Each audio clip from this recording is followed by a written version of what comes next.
During a long day spent roaming the forest in search of edible grains and herbs, the weary divine farmer, Shen Nong, accidentally poisoned himself 72 times. But before the poisons could end his life, a leaf drifted into his mouth. He chewed on it, and it revived him. And that is how we discovered tea. Or so an ancient legend goes, at least. Tea doesn't actually cure poisonings, but the story of Shen Nong, the mythical Chinese inventor of agriculture, highlights tea's importance to ancient China. Archaeological evidence suggests tea was first cultivated there as early as 6,000 years ago, or 1,500 years before the pharaohs built the Great Pyramids of Giza. That original Chinese tea plant is the same type that's grown around the world today, yet it was originally consumed very differently.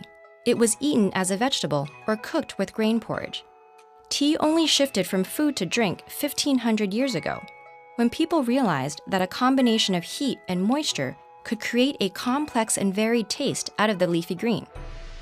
After hundreds of years of variations to the preparation method, the standard became to heat tea, pack it into portable cakes, grind it into powder, mix with hot water, and create a beverage called mo cha, or matcha. Matcha became so popular that a distinct Chinese tea culture emerged. Tea was the subject of books and poetry, the favorite drink of emperors, and a medium for artists. They would draw extravagant pictures in the foam of the tea, very much like the espresso art you might see in coffee shops today.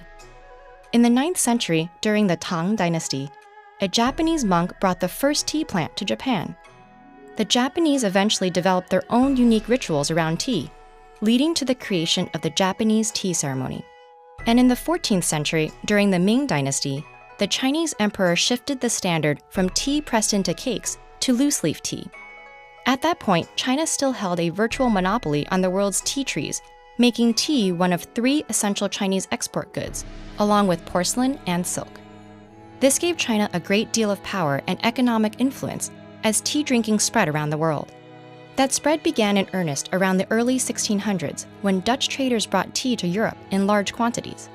Many credit Queen Catherine of Braganza, a Portuguese noblewoman, for making tea popular with the English aristocracy when she married King Charles II in 1661.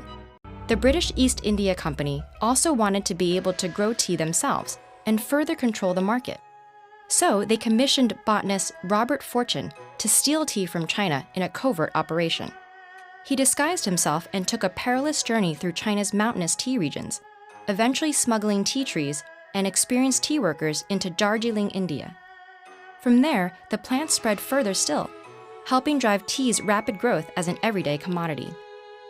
Today, tea is the second most consumed beverage in the world, after water.